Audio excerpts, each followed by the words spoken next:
मैं आरबी सिंह यादव और आप देख रहे हैं मेरा YouTube channel RB Singh Yadav editor. आज मैं तीसरे चरण का जो मतदान हुआ है उसके ऊपर बात करूंगा। भारतीय जनता पार्टी और ख़ासकर नरेंद्र मोदी के पैरों से ज़मीन खिसक गई है, क्योंकि उसका वोटर मतदान के लिए नहीं निकल रहा है। इस बीच मैं आपको नरेंद्र मोदी के कुछ भाषण के अंश सुनाऊंगा, जिसमें उन्होंने हिंदू मुस्लिम करने की पूरी कोशिश की है। एक प्रधानमंत्री के तौर पर कोई व्यक्ति इस तरह का भाषण दे, ये बहुत ही संवेदनशील सवाल है। वोट पाने के लिए, माहौल को गरमाने के लिए हिंदू मुस्लिम करना शुरू कर दे तो उस नेता के क्या कहने।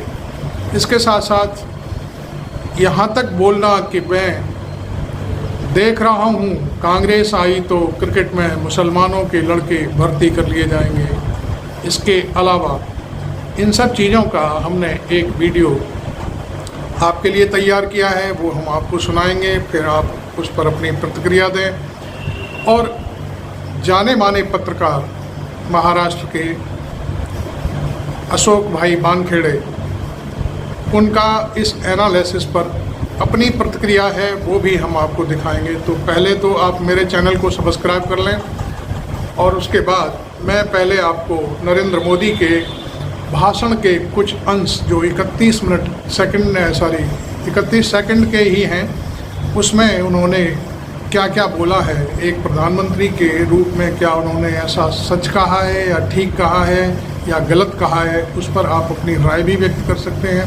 हालांकि इसके बाद फिर हम अशोक वानखेड़े साहब का एक एनालिसिस दिखाएंगे, वो एक वीडियो में सारी कहानी बता रहे हैं। तो पहले ये देखिए वीडियो।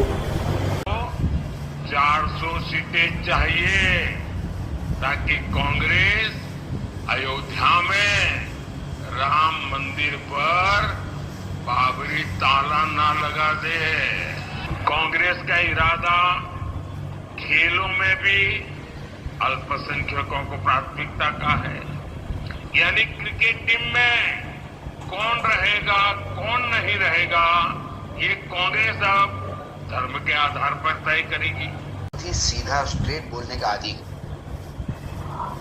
ये आखिरी जो आपने बोला ना, जूते को तिनके का सहारा, वो भी नहीं। ये हार की बौखलाहट से संतुलन खोने की बात। दो बातों से मैं बोलता हूं संतुलन खोने की बात। ये कह रहे थे कि मंदिर पे ताला लग जाएगा। किसने कहा ताला लग जाएगा? ये प्रमोद कृष्णन ने कहा कि मैंने राहुल गांधी को सुना था बोलते कि हमारी सत्ता आ गई तो हम राम मंदिर पे ताला लगा देंगे। किसने कहा? प्रमोद कृष्णन।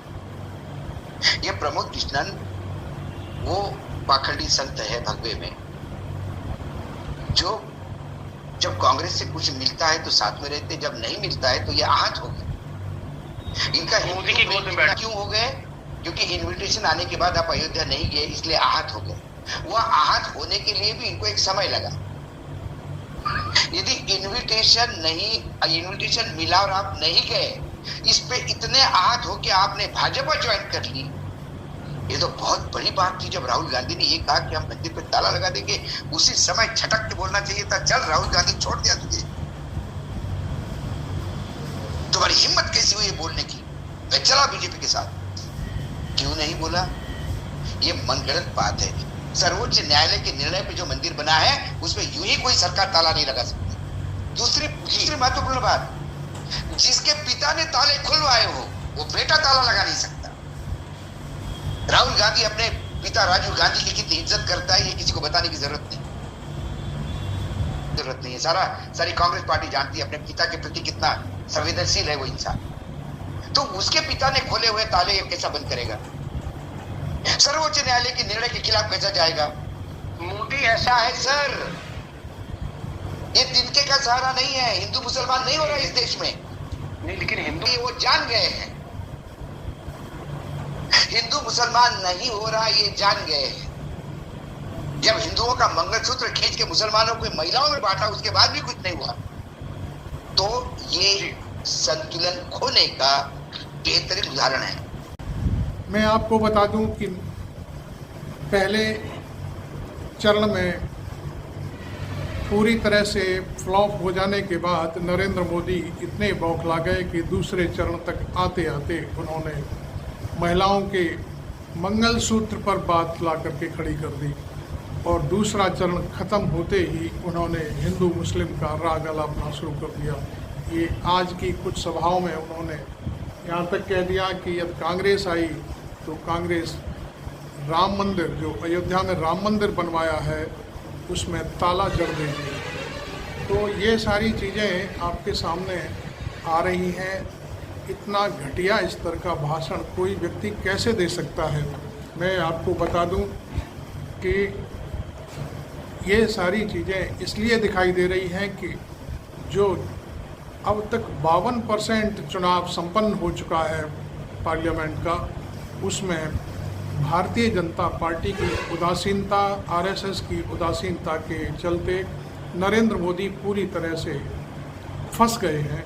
और चूँकि नरेंद्र मोदी के तमाम ऐसे निर्णय हैं जिनको ना तो आरएसएस पसंद करती है, ना भारतीय जनता पार्टी का जो कैडर वोट है, जो वोटरों को निकालता है, बूथ तक ले जाता है, वो आज हमने आगरा सहित कई और लोकसभा क्षेत्रों में दौरा किया और देखा कि लोग वोटरों को लाने के लिए पिछले चुनावों में कई बारी हमने देखा गाड़ियां लगा देते हैं, ये कर देते हैं, वो अब की बार बिल्कुल सन्नाटा था। कोई भी भारतीय जनता पार्टी का करता दिखाई नहीं दिया कि वो वोटरों को बूथ तक पहुंचाने की कोशिश कर रहा हो। तो आज भी मैं एक चैनल पर एक समाजवादी पार्टी के प्रवक्ता की बात सुन रहा था। उन्होंने कहा कि आज की 10 सीटों में एटा और आगरा को छोड़कर पूरी 8 सीटों पर साइकिल और पंजे का माहौल बहुत ज़ोरदारी से चल रहा है। हालांकि हम इस मामले में अभी कुछ भी नहीं कह सकते, लेकिन उनका अपना एनालिसिस है। वो एक कैडर बेस्ड पार्टी है और उसको जो सूचनाएं मिल रही हैं, जो बात सामने आ रही है, वो बहुत बड़ी बात होगी। तो कुल मिलाकर के मोदी इतने निचले स्तर पर आकर के भाषण देने लगेंगे और जनता को गुमराह करने लगेंगे कि बाबरी मस्जिद का ताला जड़ जाएगा राम मंदिर पर, ये तो बेतुकी बातें हैं। एक बात मैं आपको बता दूं, जो अशोक वानखेड़े ने भी अपने एनालिसिस में कही है कि जिस राहुल गांधी का बाप यानी पिता श्री स्वर्गीय राजीव गांधी, जिन्होंने राम मंदिर का ताला खुलवाया हो, उसका बेटा कोई ऐसा काम कर सकता है कि सुप्रीम कोर्ट के आदेश पर जो मंदिर बन रहा है उस मंदिर में ताला जड़वा देगा? ऐसा आपको कहाँ से लगता है? मैं अपने दर्शकों से ही ये सवाल पूछता हूँ, क्या राहुल गांधी ऐसा कभी सपने में भी सोच सकते हैं? लेकिन बौखलाहट का क्या? बौखलाहट में तो आदमी कुछ भी बोलता है। आपने देखा नरेंद्र मोदी भैंसों पर उतर आए, नरेंद्र मोदी खेत पर उतर आए कि आपके पास 4 बीघा खेत है तो 2 बीघा रह जाएगा, 4 घरों का मकान है तो आप पे 2 कमरे का मकान रह जाएगा। इसके अलावा आपके पास मंगलसूत्र है तो वो मंगलसूत्र मुसलमानों की महिलाओं को दे दिया जाएगा। तो इस तरह की जो घटिया लैंग्वेज और घटिया स्तर का जो भाषण है, उससे भी जब जनता में कोई कामयाबी नहीं मिली है तो अब उन्होंने हिंदू मुस्लिम का कार्ड खेलना शुरू कर दिया है। मैं आपको बता दूं, मोदी के इस भाषण के बाद भी मैं समझता हूं कि किसी भी प्रकार का किसी भी क्षेत्र में कोई भी ध्रुवीकरण नज़र नहीं आता, क्योंकि मोदी ने 10 साल में जो काम किया है उसे भारतीय जनता पार्टी और आरएसएस के कैडर बेस्ड लोग ही पसंद नहीं कर रहे हैं। उनके भाषण को सुनकर के लोगों को हंसी आती है। ये एक प्रधानमंत्री की भाषा नहीं हो सकती, क्योंकि प्रधानमंत्री एक ऐसा पद है कि वो सभी का प्रधानमंत्री होता है, हमारा भी है, आपका भी है और बाकी और जनता का भी है। उसे जो भी बात करनी है, जनहित की बात करनी है, विकास की बात करनी है, बेरोजगारी की बात करनी है, महंगाई की बात करनी है। लेकिन प्रधानमंत्री हैं कि अपने इतने निचले स्तर पर गिर कर के बातें कर रहे हैं जिनका कोई सिर पैर नहीं है। तो ये वीडियो हमने आपके लिए तैयार किया है। अभी तक आपने मेरा चैनल सब्सक्राइब नहीं किया है तो ज़रूर कर लें। दूसरी बात, मैं आपको एक और इन्फॉर्मेशन देना चाहता हूँ। आज हरियाणा की सरकार अब कभी भी गिर सकती है। 4 जून को रिजल्ट आने वाला है और 4 जून से पहले ही हरियाणा की भाजपा सरकार अपने अस्तित्व खत्म कर चुकी है। अपने जो उसका जो उसके 3 जो सहयोगी विधायक हैं, 3 विधायक निर्दलीय, उन्होंने अपना समर्थन वापस ले लिया है और बाकायदे प्रेस कॉन्फ्रेंस करी है कि हमने सरकार से अपना समर्थन वापस ले लिया है। लेकिन अभी तक भारतीय जनता पार्टी के किसी भी उच्च स्तरीय नेता की तरफ से कोई इस तरह का कोई बयान नहीं आया है कि अब आगे क्या करना है। इस मामले में आपको बता दूं कि हरियाणा कांग्रेस कमेटी के जो अध्यक्ष हैं उदयभान सिंह, उनके साथ मिलकर के 3 विधायकों ने बाकायदे प्रेस कॉन्फ्रेंस करी और अपना लेटर जारी किया जो उन्होंने गवर्नर को सौंपा है कि हम इस सरकार से समर्थन वापस लेते हैं। आपको मालूम है कि हरियाणा की विधानसभा 90 सीटों की विधानसभा है और इस समय भारतीय जनता पार्टी के पास मात्र 40 विधायक हैं।